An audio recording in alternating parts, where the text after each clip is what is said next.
Yes. Welcome to it, sports fans. We are live. The Cliff Central family is growing. Welcome to it. I am MKT Mbulelo Kayaletutinta. It is an honor to be with you.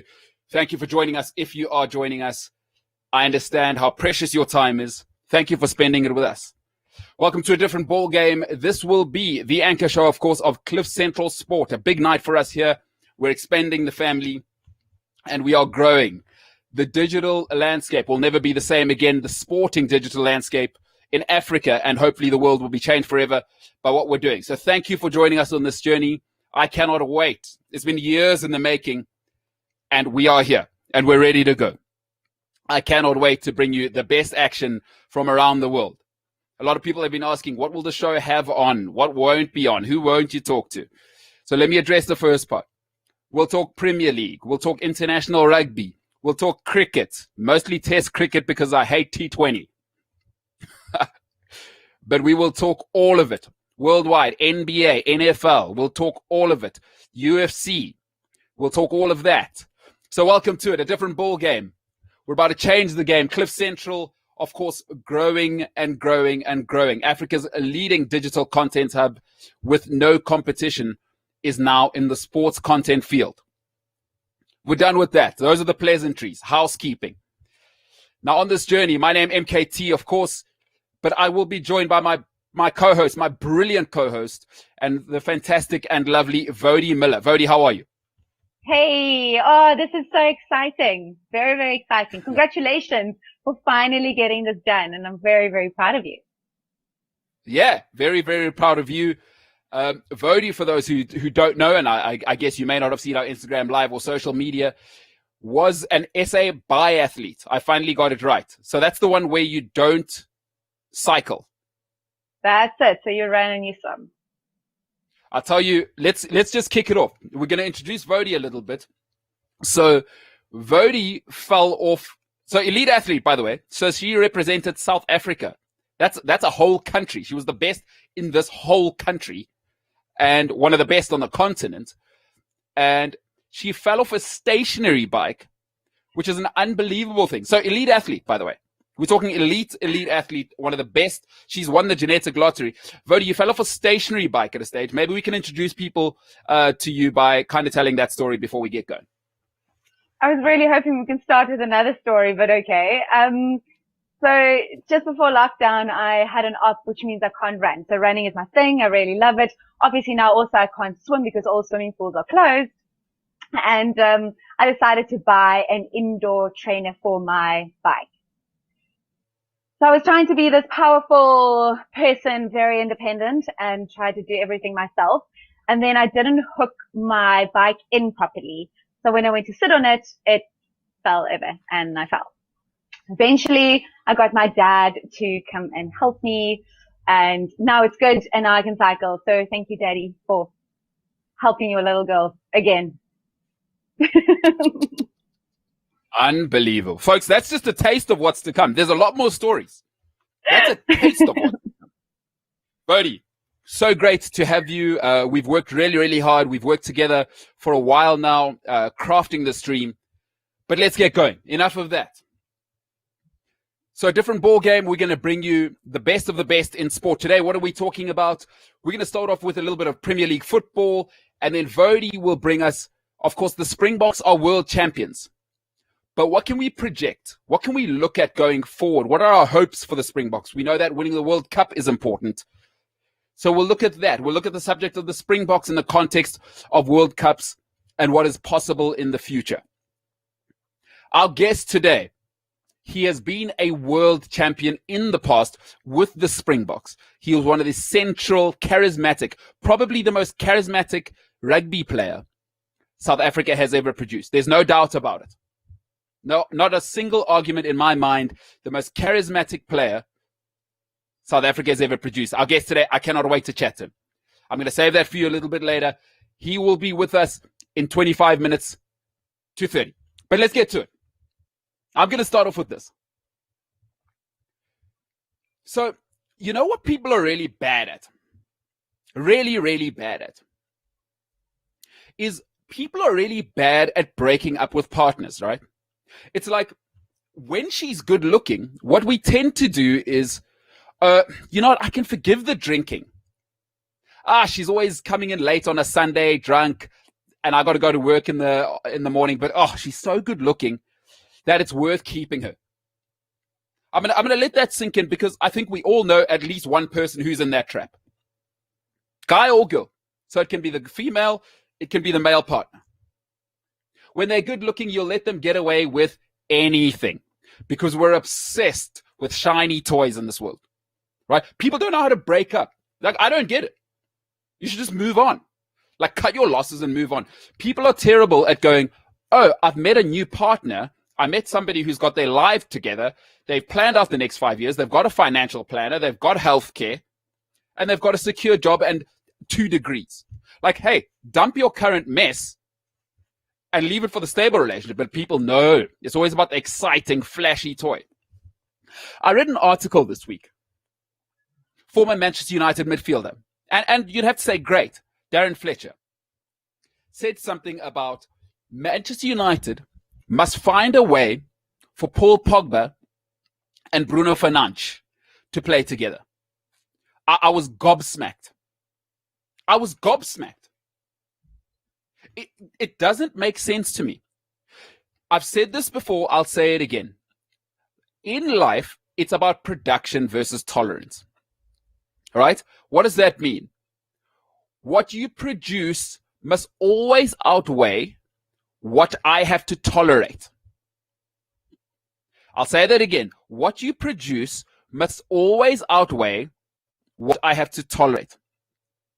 It makes no sense to me that Manchester United feel so tied to Paul Pogba. Because listen, if it takes you 4 seasons, because that's how long it's been now, it's his 4th season, it's been a dumpster fire. It's been a dumpster fire. When you pay £90 million for somebody, you should never need to compromise for them. Because remember, you're not just paying for talent. There's lots of talented people. You're paying for character. So what Paul Pogba should bring to the table is that he should be unifying the dressing room. He should make sure he's the least noisy player in terms of troubles off the field, social media. Why do I, as Manchester United, have to put up with that? If I'm stable, why do I have to put up with the girl who's coming home on Sunday drunk with her girlfriends drinking wine until 3 a.m. when I have work in the morning? It doesn't make sense to me. People need to learn to cut ties. When I heard Darren Fletcher saying Manchester United are going to have to find a way for Bruno Fernandes and Paul Pogba to play together, and here's the ultimate word. Both players are going to have to compromise their best attributes. What have you seen about Paul Pogba that says he's willing to ever compromise? Nothing. Listen, let me tell you the honest truth. You may want to hear it or not. In the 2 seasons of the 4 where Paul Pogba has played the least, Man United have had their best seasons. That's not conjecture. That's not me making it up. They came second under Mourinho, won the Europa League trophy. He was injured half the season. They're going to have their best season this season that they've had. Other than that, Pogba's been out most of the time. He's played like 7 games, really. Let it go. He won't compromise. And now it's become this. I said it to you. Production versus tolerance. I've got to tolerate his social media. I've got to tolerate Mino Raiola. And quite frankly, it's clear now he's injury prone. Get him out. Sir Alex Ferguson, David Beckham, your ego's too big for Man United. At your best, out. Jaap Stam, ego too big, out. Nemanja Vidic towards the end, I'm done with you. Rio Ferdinand, I'm done with you. Ruud van Nistelrooy, possibly the deadliest striker with David Trezeguet we've ever seen. Out. Your ego gets too big. Manchester United is bigger than anybody. Listen, there's no compromise with Paul Pogba. Stop allowing in life a partner who's dragging you down because they're all flashy and they're all show, but then behind the closed curtain, they're a mess. I don't want to have to babysit £90 million. Bruno Fernandes is clearly the new leader. He's nasty. He wants to play, and he's the new creative force. Before Bruno Fernandes, the best seasons you'd had was without Paul Pogba. Man United, Ole Gunnar Solskjaer. If you want to be the United you were, learn to break up with people. Let people go in life. I don't get it.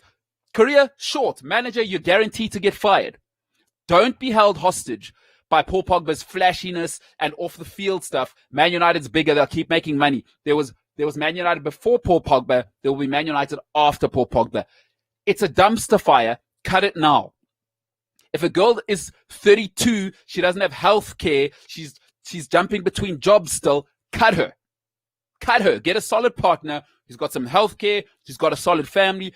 Don't feel ashamed to break up with people so that you can be comfortable. Don't take on people's stuff.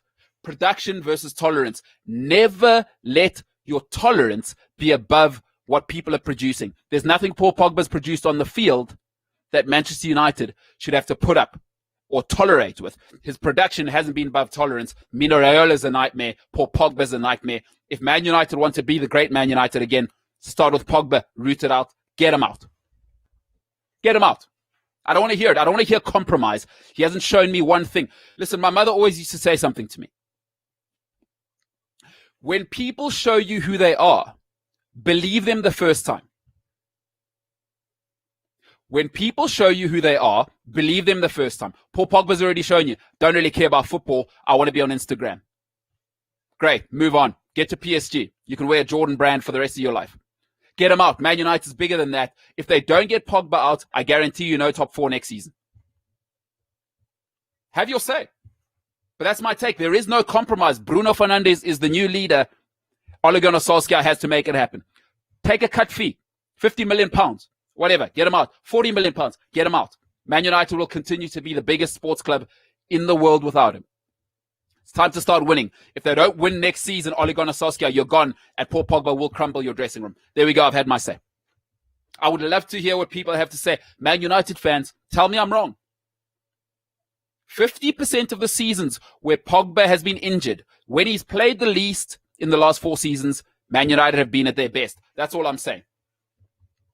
Don't fight me, fight the stats. That's my say on Paul Pogba. Give the club to Bruno Fernandes. Or if you're Portuguese, forgive me, Bruno Fernandes.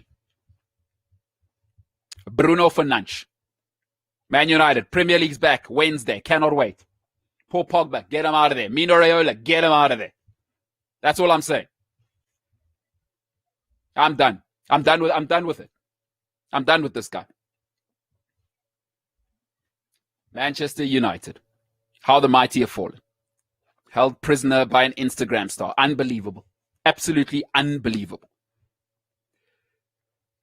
Talking about stars, we're going to move over to this. The Springboks are now the only team in the professional era to win the World Cup 3 times. 95, 07.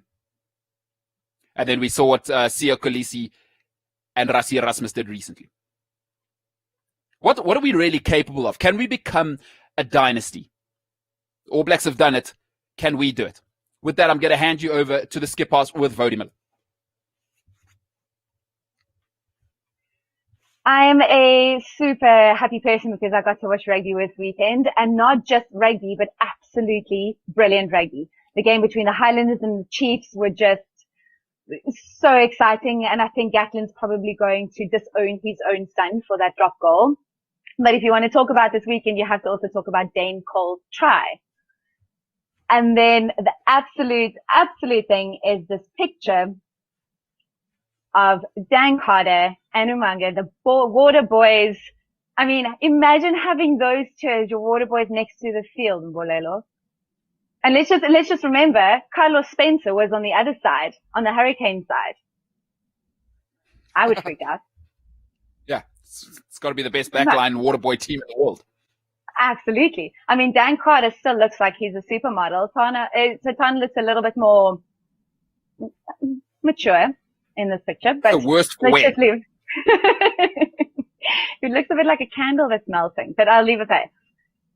Back to the more serious stuff. So Rugby World Cup has been hosted 9 times. And in the 9 times, there's only been one team that has been able to win back-to-back titles. And that was New Zealand in 2011 and in 2015. So now we're looking at the Springboks and we're like, okay, we played in 2019. Will we be able to win 2023? There are 1,000 different things that play a role in winning one World Cup. And if you have to win back-to-back World Cups, you're kind of putting like a magnifying glass on all of those aspects. Yes, New Zealand probably had the best team in the world with the best captain and the best coach all at exactly the same time. But even if you are that lucky, and even if all the stars align, there's still a lot of planning that you need to do to be able to pull off such a feat.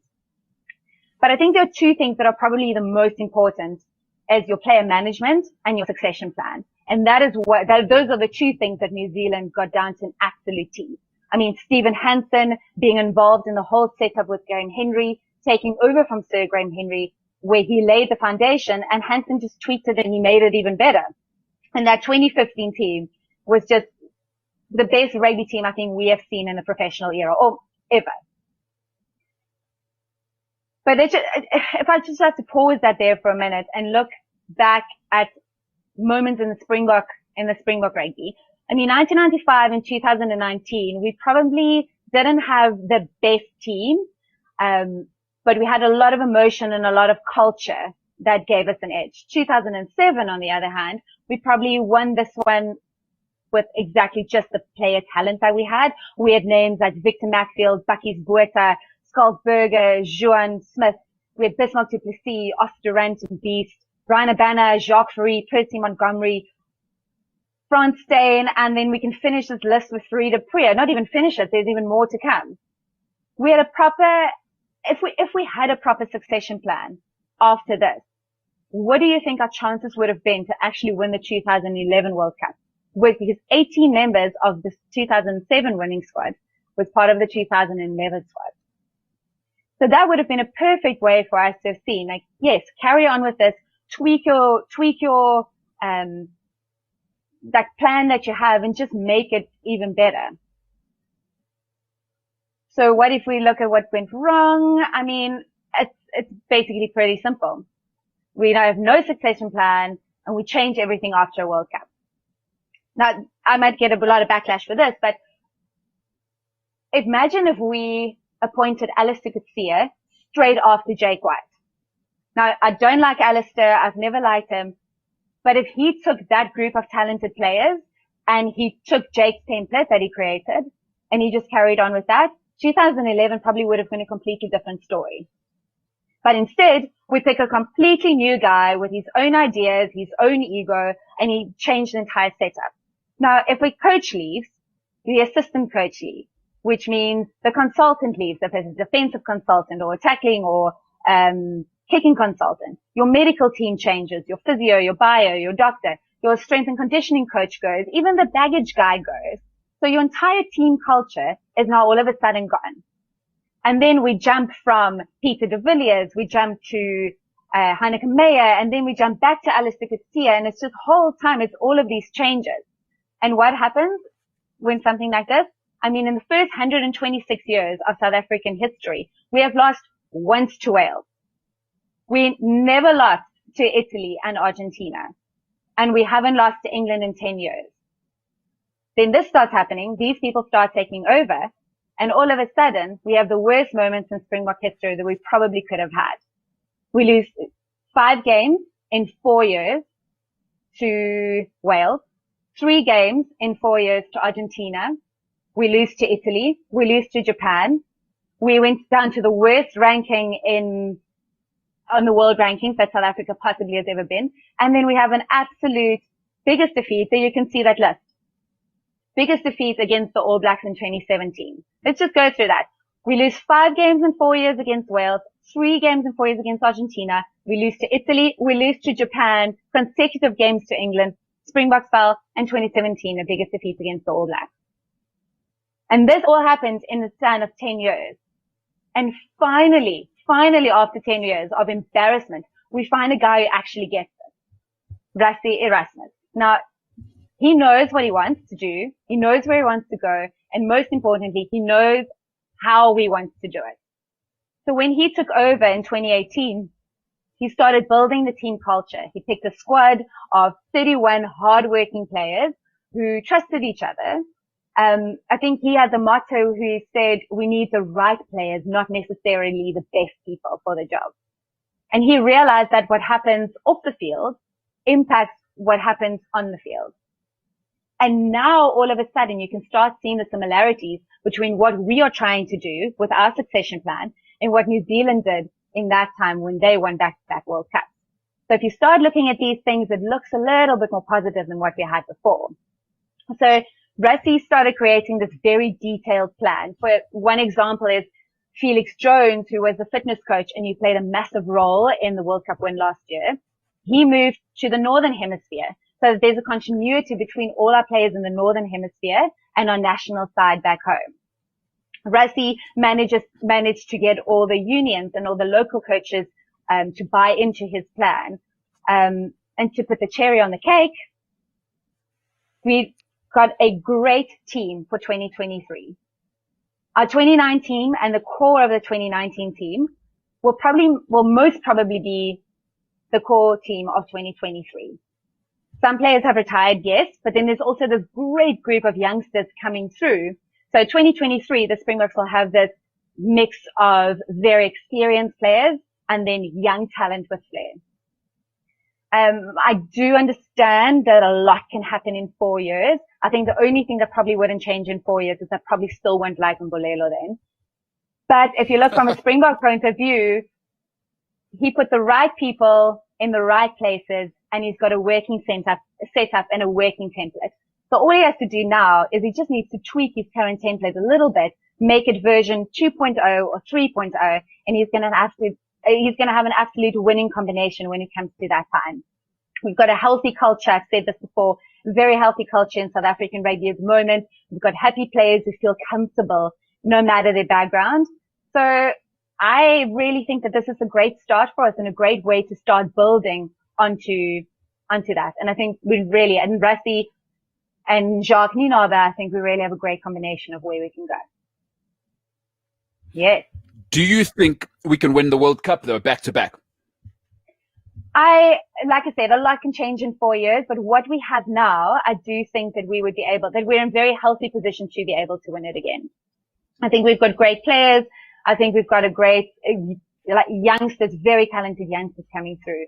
So for me, I definitely think there could be a chance, now that we have these people in place. I think for me, I think you've made some great points about Rassie.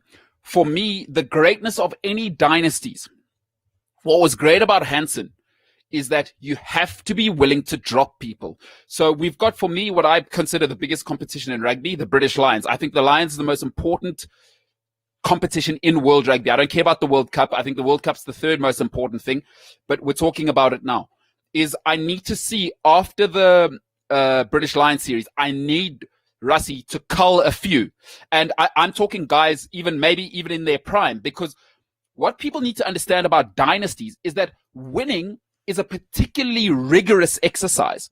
So the dressing room naturally becomes jaded, right? And that's where the All Blacks got it wrong for this World Cup, is they thought, we could go for 3 in a row with a similar side. They probably should have dropped Kieran Reid. They probably should have dropped Bode and Barrett. They now see that. They probably should have dropped a few, and they didn't stick to the script. Is you have to cull guys. One World Cup cycle, you've got to recycle at least 45, 50% of the team. That's just how it is, because winning's too hard. It's too fractious. And I'd love to see if Rassie's cold enough to make this a dynasty. If he doesn't, and he thinks Dwayne and guys are still going to carry guys beyond the Lions, I don't see it. Personally, do I see us winning another World Cup? I don't. For some of the reasons I've said, is South African sport is terrible at dropping people. We're huge on constantly holding on to, but he's got experience. Just drop guys, please. It's a professional sport.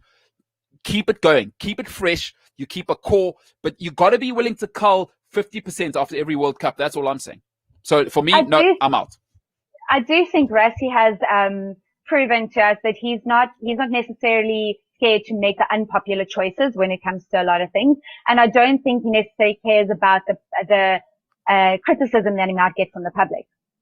So he might be able to do stuff like this. I mean, even building up, and if you watch a lot of things on how they won the World Cup, he realizes like, these are the type of players that we need. South de Klerk, you're not working for my game plan in this game. You're not playing. Siya Kolisi, you are my captain, but I'm taking you off the field because this is not working anymore. So I do think he has shown that he is willing to make that, but I think make that choices, but I think he did get the buy-in from everyone. So I think the fact that he got that trust from everyone and in making those choices, it didn't look like he was trying to make the choices just because he didn't like them or he didn't. I think he's just got such a detailed plan in his head and he knows exactly where he wants to go. So even though he might not cut some people, maybe not, but I do think he realizes what needs to be done. And the way that everyone can talk about the way that he handled our pack and our impact players. And he's really changed a lot of people's minds about how he thinks about players coming off the bench. So I really like the way that he thinks. I really think he's a very intelligent, very good rugby coach. And I think with having him in our corner right now, and it might be interesting to see who he gets in as consultants, the few of our people leaving right now, like Matt Proudfoot and those people leaving. But it will be really interesting. But if it is going to be someone, I think he's the right guy that could get us quite far in the next World Cup, possibly winning it again. Great job. All right, Woude Muller. Strong feelings there. She's all in. Fair enough, huh? Rassie Erasmus. What a job. Turned around. And I must say, I never liked Rassie before. I'll admit it, but I have converted to really trusting him. Hey, listen, the sign of intelligence, I'm sorry, I have to be clear as well. I was completely out on Rassie as well but the sign of intelligence is when you are presented with new information, you have to be willing to change your mind. It's no good. It's no good to say, oh, I didn't like Rassie 5 years ago. And then you see how much he's developed as a person and continue to say, yeah, but the problem with Rassie is Rassie has presented new information. He has shown that he is revolutionary by South African standards, by the way. His professionalism, his ability to manage the political side of the off-field stuff, and then also let Sia lead the dressing room with sort of a layered sort of leadership crew. He's shown that he's a proper leader. He's not just your normal South African coach. Can I tell you where I got the most respect for him? It was the moment that we won the World Cup and Sia asked him to come onto the podium with him to accept the trophy with him. And Rassie said to him, no, this is your win. And Rassie went to stand at the back. He wasn't even the front with the guys when they lifted the trophy. And I really got a lot of respect for him in that sense. So I've definitely changed my mind. He's got my backing. So let's see how the next 4 years go. All right. Well, as long as Rassie Erasmus doesn't let Woude put up his stationary bike, I think this country is going to be okay. We're going to be okay. Do not let Woude Muller put up your stationary bike, folks. I've heard the stories. It's traumatic stuff. Hey, Woude, good stuff. Good stuff. Love to hear from you guys out there. Can the Springboks win another World Cup? Because listen, they win another one. This is a dynasty. Because what you need to do, here's what makes you special. I think a lot of people may not understand, and Woude touched on it. The best side in the world is the two generations ago. So the All Black side that won, what did they do? Lions, World Cup. That's different. That's different because what Carter and them did to go and demolish those Lions, I mean, that was a joke. And then they demolished the World Cup. And then Julian Surveyor just handed off the whole of France in one game in 2015. That became a dynasty. Now you want to become good, so we're good because we've won the World Cup once before. But when you win two and you beat the British Lions, these players right now, this era, Rassie Erasmus, has a chance to become one of the greatest sporting dynasties in the history of sport. So I hope they can embrace it. And I think, Woude, you've made some great points. Ladies and gentlemen, that was the skip pass. Woude Muller, great stuff. Great stuff. Coming up. So listen, World Cup winner, 1995. He was the hooker of that team. And just the most charismatic figure. Love him or hate him, he's going to tell you how it is. You don't have to like it for it to be true. This man's charisma it's bursting out of him. He's going to join us in a little bit after the break. Catch us after the break, ladies and gentlemen. Cannot wait to have a great conversation. Hey, big time sports show. Big time sports show. Cliff Central Sport, it's a different ball game. See you in a bit.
I opened the car door to leave in the early hours of the morning. I heard a gunshot. What followed was the most haunting of cries. All he could muster was a pained and defeated, ah. I swung around to see the gunman, leaning out of the moving car, put more bullets into his slumped body. It all lasted no more than 10 seconds, but it felt like an eternity. From the moment I heard the gunshot till getting him into the back of the car to rush him to the hospital. He didn't say anything. He couldn't say anything. I watched the color of his face disappear. I watched the blood flow slow down, and I was powerless to do anything. I can't remember what I said or was saying. I just wanted him to fight, but the bullets had done all the fighting. He was dying while I was watching, and by the time I carried him into the emergency operating theater, his body was lifeless. My best friend was dead. He had been assassinated.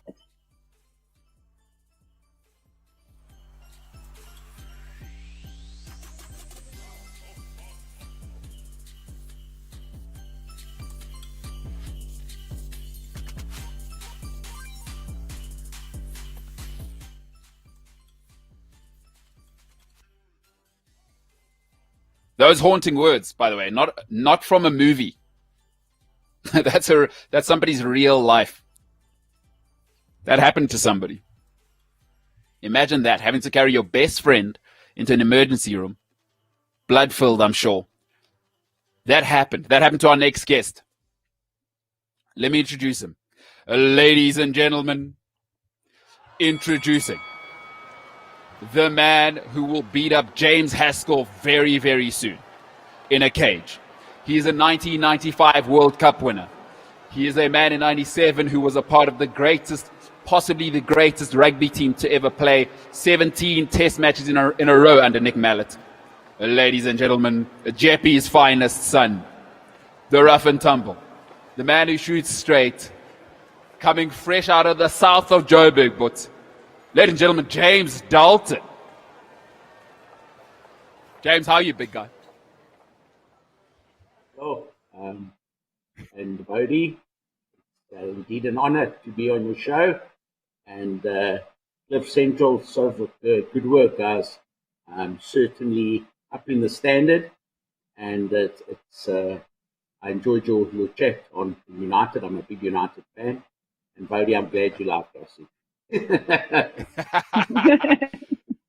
Listen, James, it's an honor to have you here. It's an absolute pleasure. I mean, you heard those. I'm sure you heard Bode reading those haunting words. You know, let's talk about the book a little bit. What was it that made you release the book, and what was the aim of the book? Because some of it, from what I've read, are the excerpts, and I will get a copy from you. Hey, you got to sign a copy for us because we need that. I'm going to sell it in the future. What was it that drove you to write this book and reveal so much of your character? Yeah, look, I think there was always a story to tell. I mean, I've been controversial, whether for good or bad things. One of my best mates is a criminal lawyer in Johannesburg, Olaf de Meyer. He always said, when you leave something, it tends to go away. So, it just goes silent. But, eventually it got to a point where I was pressurized, or people were saying to me, you've got a story to tell and tell it. And it was just about putting my side forward, not about making excuses. It wasn't a book to take blame away for bad behavior at times. But as I say, it's just to set the record straight and tell my side of the story. And tell me, James, you've always been sort of characterized how you've been characterized. Do you feel you were misunderstood, or is there a case of you were who you were? Yeah, no, that's exactly what I always say. I'm not difficult. I'm just misunderstood. Oh man, that is a solid out. That is solid. I mean, unfortunately, I've got to say this. The World Cup in 1995 certainly put me on the radar as a bad boy. And yes, my actions are scrutinized. I mean, I tend to get crucified in the press way before I even get found guilty of anything. But then already the damage is done. And, that's also what I found about writing the book. It was about releasing and getting rid of things that you drag along that actually end up making you ill.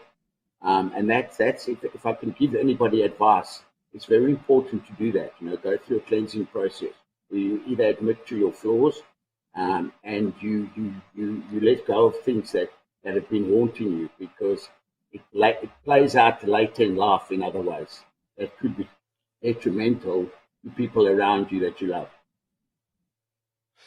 Hey, James, I think that's probably a side that the media and in general, people don't want to see of you, because they want to characterize you how they want to characterize you. So you know how it is in life, is people pick their camp and they don't really like to change. So, when I called you, was it yesterday or the day before? This, and James has not asked me to say this, by the way. It's like, hey, call me back because I'm taking my daughter cycling. That's the type of stuff that nobody ever reports that side of you. Isn't that interesting? Obviously they're not. It's always nice to talk about other people. I mean, that's why the press sells. People they want to have a bad thing to say about someone else, and people like to gloat or swim in other people's bad place, if that makes sense. So you got to. It's all about being accountable as well. So I'm not sitting there and saying I'm innocent and I'm misunderstood, or because I was a good rugby player, therefore I'm entitled to bad behaviour. I also have a responsibility, and at times I've not only let myself down, but I think people that look up to me and people that support me. Hey, James, love that. My mom always says, don't be a victim. In every situation, every reputation is earned, and I love what you're saying there is own it. Is that I did it. Like, most people can't do that. And I have to say, I did that for a long time of shirking it, but don't be a victim. And I love what you're saying, because then you can start to be the best version of yourself. And I'm sure your family thanks you, and your daughter is getting the best version of James Dalton ultimately. And hey, man, love that, brother. That I can only respect. So, but let's get to the good stuff. We've spoken about being a world champion. And by the way, you can get that book at Exclusive Books. I cannot wait to get my hands on a copy. You can get that online, Exclusive Books. It's $250. That's nothing.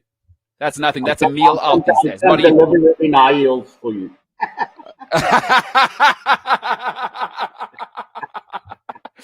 High heels or nothing. High heels or nothing. High heels. That's it. Listen, James, I want to talk to you about being a world champion. Most of us, sometimes as sportsmen, because you've won somewhat of a genetic lottery and the work it takes to get to the top. I mean, we don't have to get into that. I hate people that say sportsmen don't work hard. To get to the top, you're inside of the 1 percentile of the 1 percentile. But what's it like when you are? There's no dispute. You guys were the best at what you did in the world. Most of us will never get to experience that feeling, that no matter what anybody said for 4 years and then under mallet, but let's start with the World Cup. What was the emotions around being the best in the world? Well, I think first of all, the first thing that has to happen is you have to be the best in your position, in your country, and strive to be the best in the world as an individual. And then you combine all those factors. I'll give you an example. On Sundays, I always would believe that when my enemy, I used to regard my not my opponents, I used to regard the other number twos as my enemies. And I'd say, well, if my enemy's sleeping, I'm going to be running hills or doing shuttle sprints. And I knew that while he was sleeping and I was training, that I would ultimately come out at the top. Now, if you develop a culture of a team or group of players that want to aspire to that type of intensity and a grandeur of belief of being the number one in the world, then you're going to breed a culture or have a culture of winners, because they're going to influence each other in a positive way. And so talk to me, obviously the country was in an interesting place at that time, James. Did you guys feel sort of a pressure? Because there's a guy, I don't know if you heard of him, his name's Nelson Mandela. He was obviously, he'd popped round. And that was just what it was all about. I mean, we just come out of apartheid. We had Nelson Mandela embrace us, a Springbok jersey that was a symbol of racism for his generation. We had a World Cup in South Africa, the first World Cup we had ever attended, and it was at our own ground. And then you just saw the unification of a country people coming together and being able to, at that first game at Newlands against the Wallabies, when we played the world champions and nobody actually gave us a chance, we landed up beating them quite convincingly. And you saw how we united everybody. And we just, after that remembrance and the uniting of a country, yes, there wasn't that much transformation in the Springbok side, but we're not going to go into that. But it was more about uniting a country, and there was so much positive that we could have taken out of winning that 1999 World Cup and bolting on after that as a society and as evolving as a rugby team and being consecutively successful and continually successful. And that's what it was about. I believe under Mallet, we could have won the 1999 World Cup.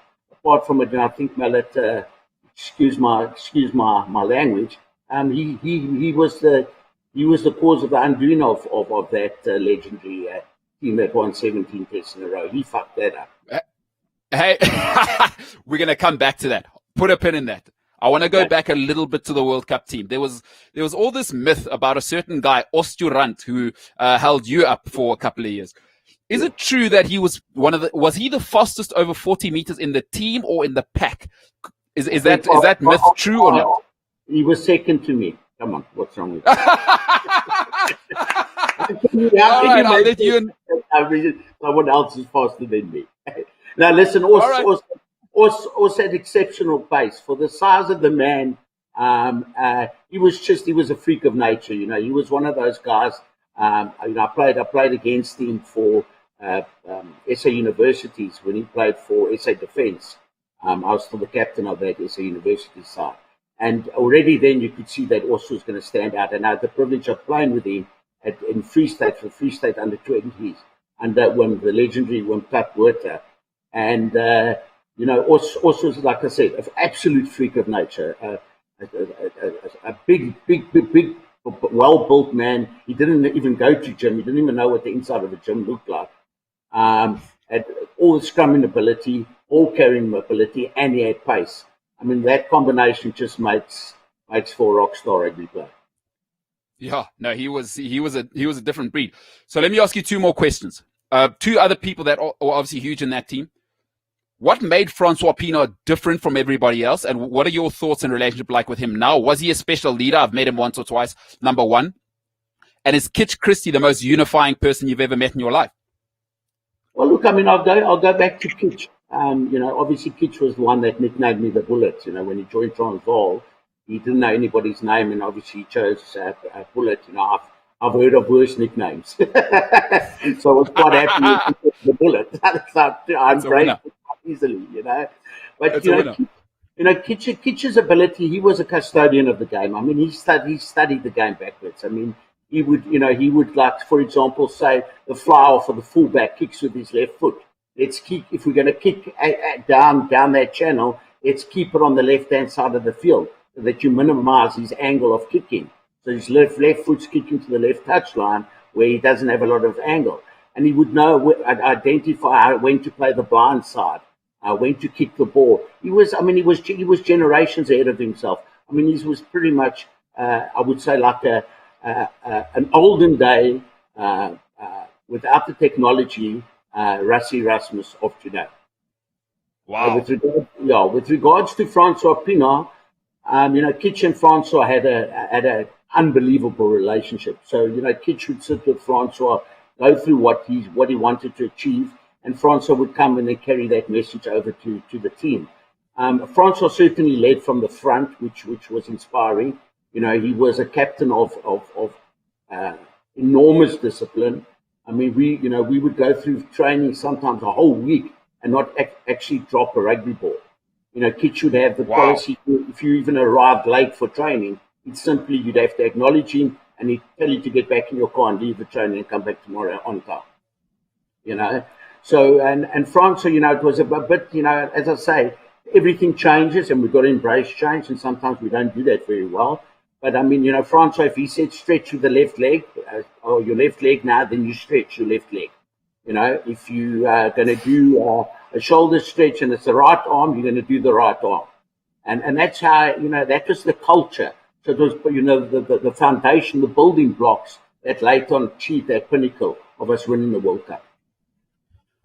That is phenomenal. I mean, you hear what it takes. You know, we don't get to be inside these dressing rooms to hear what it takes to be great. And I mean, when you talk of two men like this, it's almost like describing Alex Ferguson and Roy Keane, really, from what I'm hearing.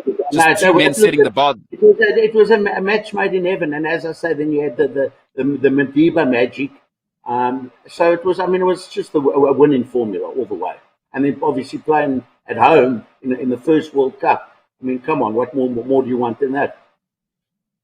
Hey, listen, James, just want to make you feel old. I was there. I was there at Newlands. I was there. I was at the stadium. I was at Newlands. I was at Ellis Park for the final. I'm not kidding. I was there. Wow. Yeah. Now, how old were you then? Hello, Bode. I'm 34 now. I'm 34 now. Bode, what you got to say? Yesterday, you must have been what? How old were you then? Oh, tiny, a tiny little baby. I was. Tiny, what does that make me? Yeah, 9. Anyway, Bode, what you got to say? So, hi James. Firstly, thank you very much for your pointer on the Blues beating the Canes. That was very good for my Super Brew. But I'm never going to listen to you. So, because you told me that the Chiefs are going to beat the Highlanders. I'm only literally going to listen to 50% of what you actually say in the future.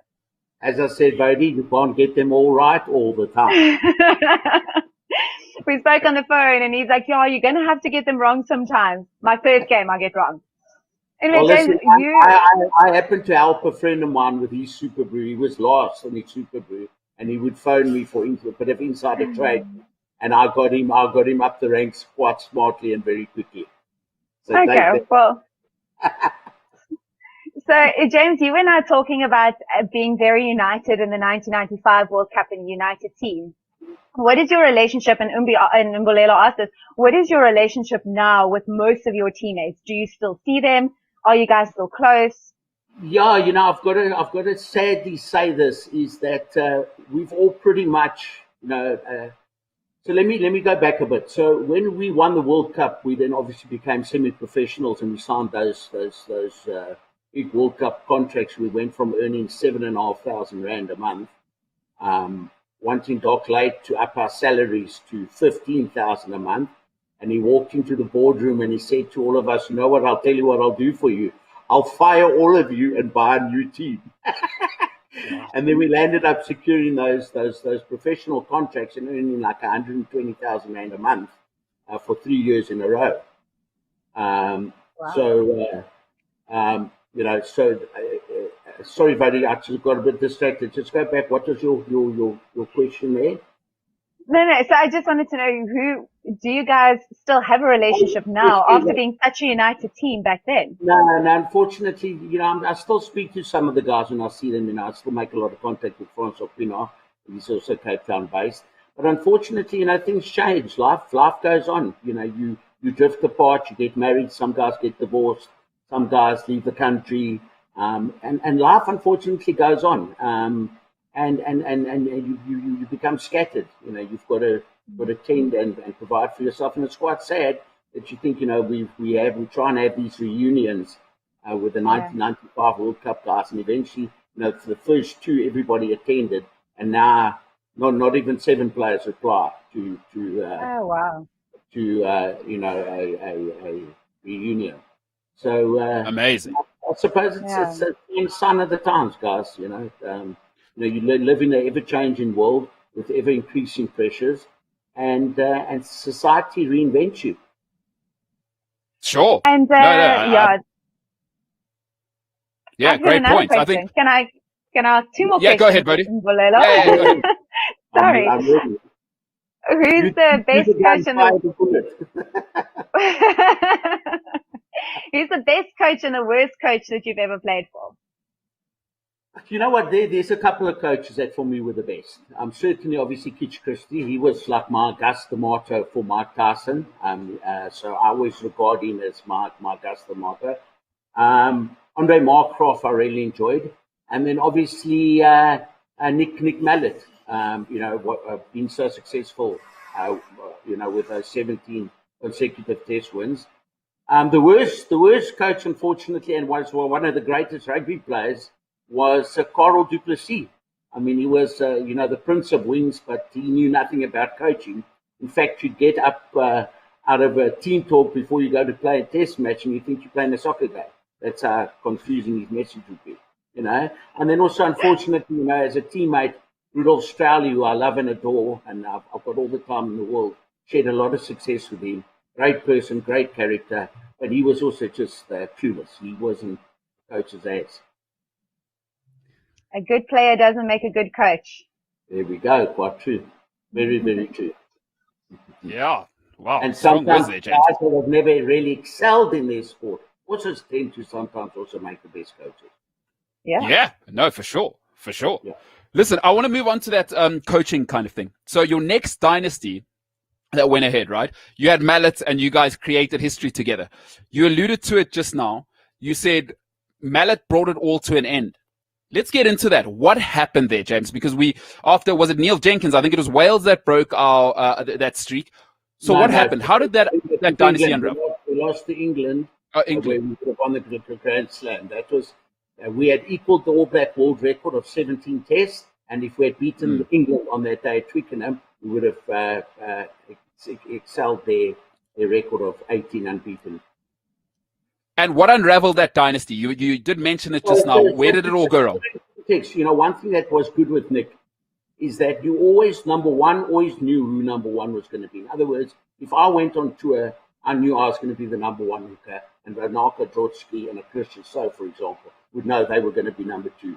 So there was no things where guys would be walking in the corridors and talking about each other, or instead they were talking to each other because they knew where they fitted to in the picture. Yeah. And unless you really lost form, then obviously you would get dropped, understandably so.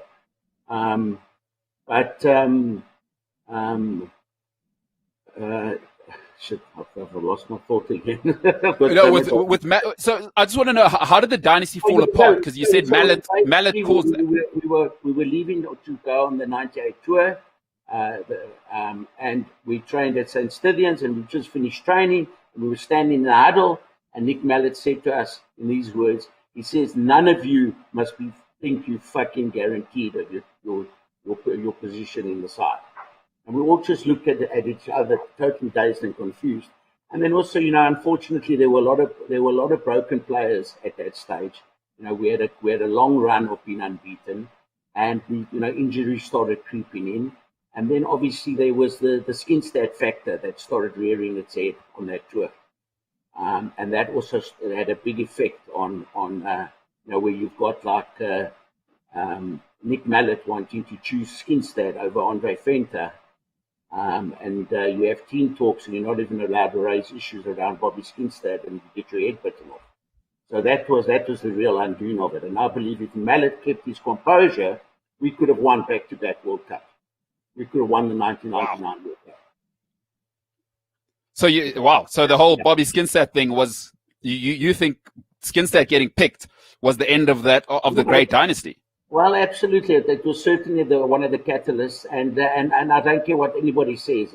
Skinstad was never a starting eighth man or a flanker. I believe his best rugby was only played coming off the bench. Well, there you have it. Listen, I want to take it a bit forward. You're not going to like me, but what the hell? Hey, it is what it is. Like I said, you pull no punches. Listen, I want to take it forward a bit. How do they say life's not a popularity contest? That is exactly what they say. That is exactly. I've heard that enough times. Listen, I want to take it a bit forward now. We're coming towards a different time in rugby. And, there was an interesting conversation I heard you having with Mark Keohane. And you suggested that Malcolm Marx should move from hooker, right, to flank. And I'd said it as well. I totally agree, because I love Malcolm Marx as a rugby player. But I think Bongi Mbonambi, Bongi Mbonambi is probably the best test hooker we have, just because he's the best scrummager and he can throw in the line out. Malcolm, for all his greatness, played flank in the whole of school, and his deficiencies are probably the more technical side, but he is an animal with ball in hand. And I love him as a compliment to Bongi rather than saying he's not a good rugby player, but I think he should come off the bench as well.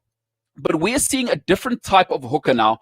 But you suggested to me before is that the hooker's always been the fourth loose forward. So what have you seen, particularly with rugby returning now? What have you seen kind of in the hooker's role that's changed? And do you feel like it's going back to your time? Or what do you feel the role of a hooker in world rugby is right now? Well, I mean, 20 years ago, I was stealing loose ball like Malcolm Marx, and all of a sudden now you had a new generation hooker stealing loose ball and they turned him into an iconic idol. Then... Oh, it's because you went to Jeppy and not Cares. Yeah, then you're probably... and then it was like the same with Gavin Johnson. I remember, Gavin, when he came onto the professional scene, he was regarded as Magic Johnson. And then when the international teams and the touring teams worked him out, he went from Magic to Tragic Johnson. So yeah, I think, look, Malcolm is a great rugby player. Let's not deny that. Okay? He's a great rugby player. But, he obviously, I think, lost a bit of confidence. Life is all about confidence. Sport is all about confidence. I think he got too much pressure and he felt the heat from Bongi. Bongi's a little bit more rounded. You are right. I think he's a way better scrummager. His lineouts are better than Malcolm's. That for me is Malcolm's Achilles heel. And then just his overall just presence. Bongi brings a little bit more of that pitbull, that grunt, that presence that you want from a hooker. And yes, a hooker, the hookers almost seem to be now going back to the shorter, more stockier hookers. And yes, certainly looking at the hooker as being the fourth loose forward.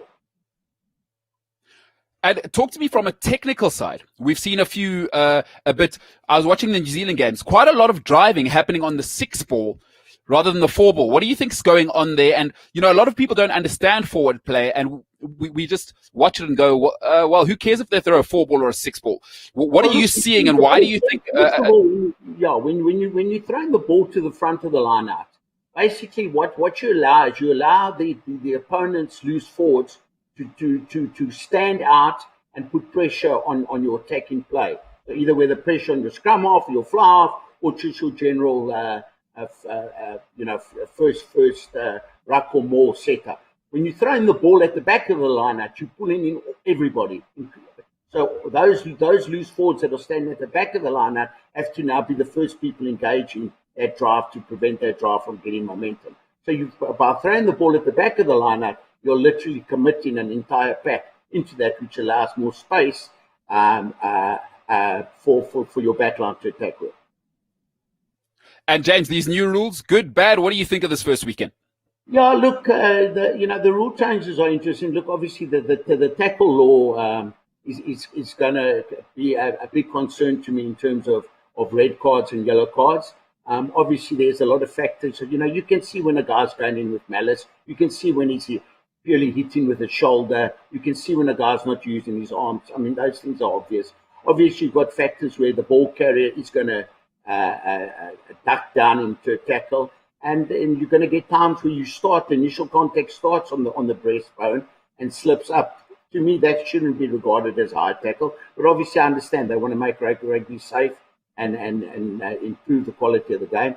In terms of the cover on the post, where they say that when you score against the cover of the post, it's no longer a try. I don't really agree with that. I think that cover is taking up my opportunity or taking away 500 millimeters from me in terms of scoring a try on a try line. The scrum law where they want to hopefully abandon penalties at scrum time, I certainly agree with that. But yeah, I think the important thing is they've got to create laws that make the game exciting. I think the game became very boring. The resetting of the scrums over and over. Yeah. There's no momentum. The red card where you take one player off the field changes the dynamics of the game totally. I think that's what's also cost the game. It's lost its flavour. But I think hopefully that World Rugby get it right and make changes for the betterment of the game. And people want to see tries. They want to see big hits. Otherwise, what's the Yeah. point? It's like going to watch an EFC fight and you don't see knockouts. Hey, we're going to come to EFC. We're going to come to EFC because I know you're about to jump in there. But listen, I want to talk about two products that G's given South Africa in terms of rugby. I'd like to know your take on a certain Jake White. He's back at the Bulls. Do you think they're going to build the dynasty? Yes or no? And what relationship like with Jake? Because do you he's the right man for South African rugby? Do you think it'll work out between him and Rassie? Do you think he's gonna? What do you think is going to happen to him at the Bulls? Can he build another dynasty with all this money that's being pumped into the Bulls?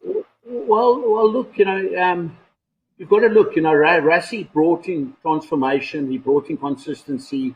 He bonded with all the coaches around the country. He had clinics with them.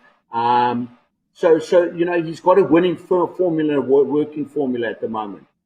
So it's important that whichever coaches come into our Super Rugby, our provincial mix, wear the same type of hat and share the same fundamentals and principles as the head coach in order to secure consistency for our brand, which is the Springboks. And we really need that brand strong. Again, you go look at Jake White.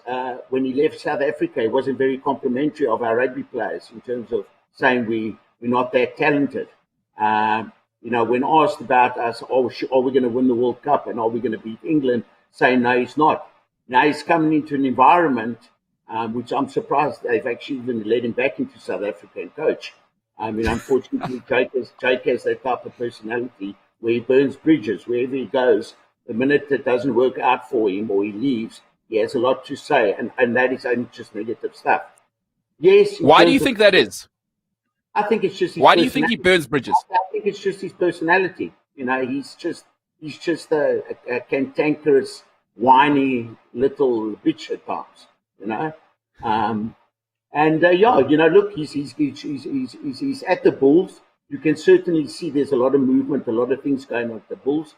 Obviously, there's Patrice Motsepe has come there with a massive, massive checkbook. The Bulls were on, basically. They won the Super Rugby Championship 3 times. So they're the most successful Super Rugby franchise we've ever had in South Africa. And at the moment, the Bulls are nowhere. And it's certainly important for South African rugby that the Bulls are strong and healthy again. And the only way you're going to do that is by having big checkbooks to keep players in the country and buy talent from other provinces that are not being utilized. So and also, Jake will have wrapped himself around a lot of good advisors in terms of tackle coaches, defense coaches, technical advisors, scrum coaches. So he would have wrapped himself. And obviously, you've got to give him his credit. He did win a World Cup. Although that, I think sometimes winning a World Cup is more about a bit of luck, but it's about the consistency of a team. So, you can't win a World Cup and then for 4 years land up losing 80% of all your test matches. And then I've heard a further rumor is that Rupert's now also joined the Blue Bulls stable. So you can just imagine the kind of buying power that they've got there. So, yes, I think certainly keep your eye on the Bulls. They are definitely going to make big changes, and they're going to shake up the provincial and the Super Rugby setup. And James, hey, I really appreciate you, brother, for joining me. I know your time's precious. So I want to ask you, how long do you think Jake lasts? Last question on Jake. Well, it's going to depend. Honest. It's not about this. This is not the Jake show. And remember, he's going into an Afrikaans culture. Unfortunately, that is what it is in Pretoria. He's going to have to fit in. He's going to have to get his coaching team to embrace his vision. And he's going to have to be able to also embrace their vision. And everybody read out of the same book of the same lines and get the players to believe in him. It's going to be interesting. A little culture clash there. Hey, only time will tell, but anything's possible with Jake. He tends to solve quickly. All right. Hey, James, just before I let you go, brother, I really appreciate you. Listen, man, this has been an unbelievable chat, by the way. James, I want to apologize to you because I haven't complimented you on your bling. So what are you wearing on the neck there? What's going on there? That is an unbelievable chain. I was waiting for that question. It's actually, I think my daughter has got these beads, that she does with her hand and eye coordination and all those fine motor skills. And she made this necklace for me and a little bracelet as well. I don't know if you can. Amazing. There. And basically, it's the initials of all her animals, like a W for horse, willow, the initials of all the animals and dad and I love you and all that sort of stuff. So I wear it every day.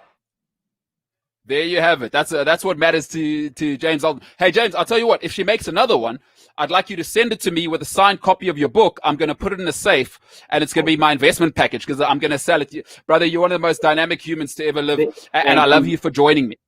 Thank you. And you know what? It's certainly, and I have to say this for myself. I mean, for me as a hard man and for people to think negative things about before actually knowing me or getting to know me, I walk around with this necklace every day, and I'm quite comfortable with it.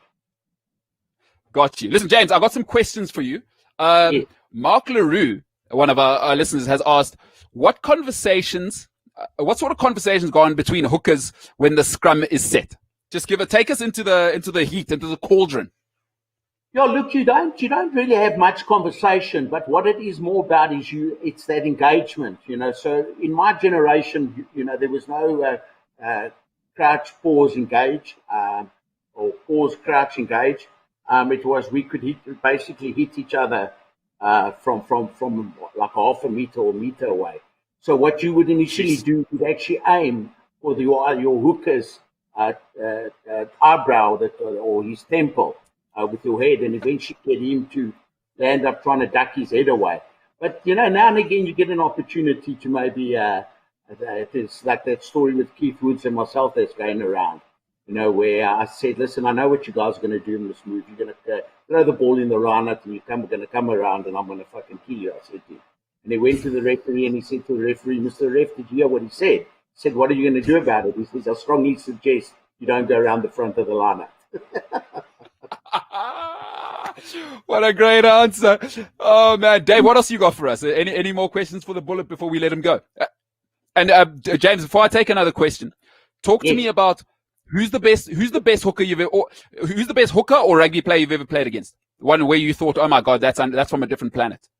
Well, I mean, I was lucky enough. I played in the World 15 in 1992. I played again with guys like David Campese.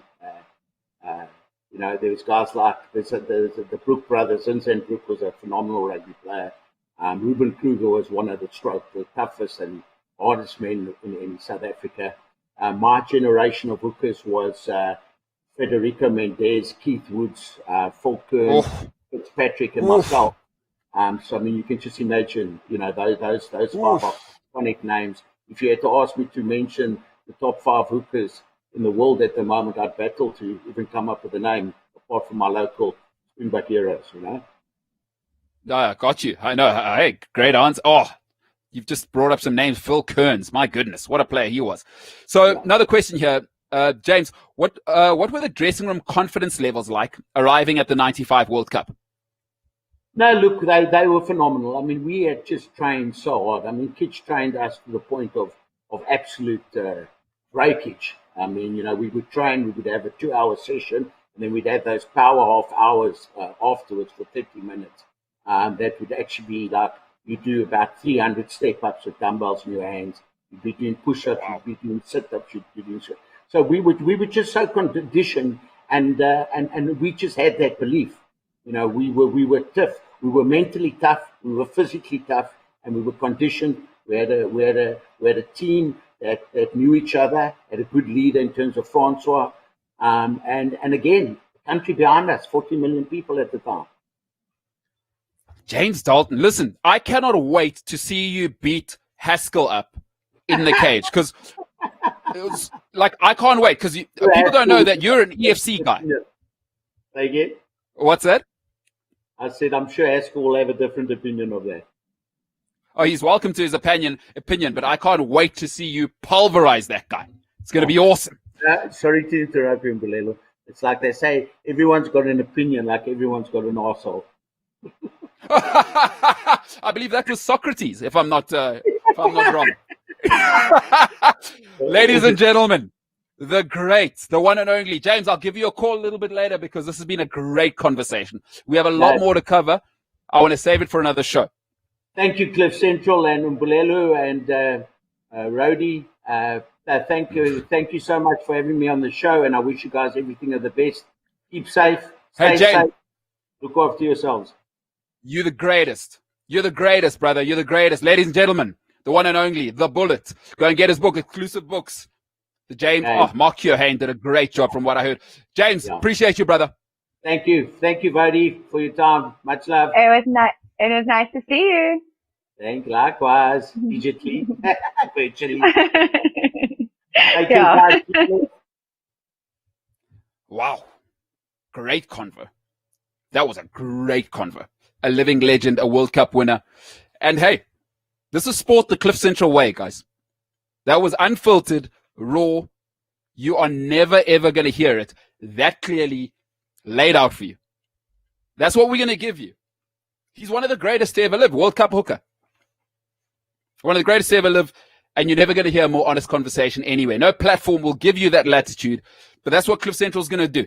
That's what we're going to keep delivering for you, Cliff Central Sport. Hope you enjoyed that. Jacques Joubert saying he enjoyed that. Jacques, we're going to bring you lots more. All right, we're going to take a few social media questions before I let you go, folks. Let's see what guys and comments have for us. Whether it's for me or Bode, feel free to send those in on YouTube. You can tweet us at Cliff C Sport. Like, subscribe there, and you can send us questions.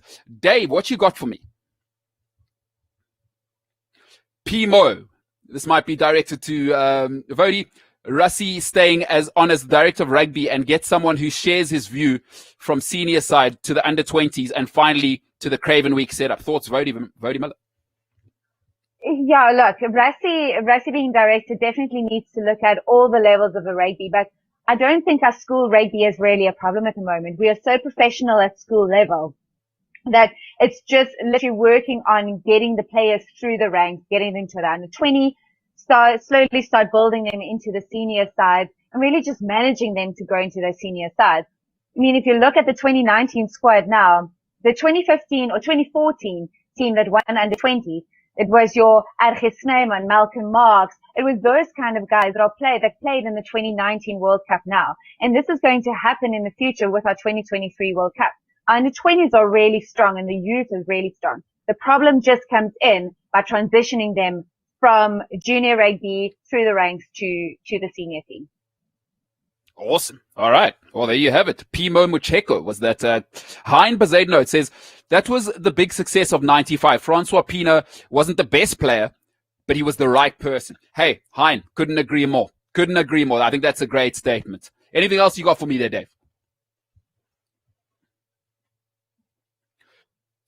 Okay, Leon Fourie says, keep Pogba, please. The rest of us who hate Man United love it that you paid so much for him and still pay his wages. Lekker man. Enjoy and kry vir julle want hulle verdien mekaar. Well, there you have it. Leon, guys, we love that. Tweet us. You can always comment and we will reply to your comments. I love that sort of comment. Tell you what, Dave. Dave, by the way, is our producer, director, technical extraordinaire. He's the voice of God. He talks into my ear every now and then, tells me how smashing and voluptuous my lips look, which is pretty weird. Pretty weird coming from a director. You want him keeping it professional, but whatever. He is who he is. He is a genius. Dave, let's take one more before we get out of here.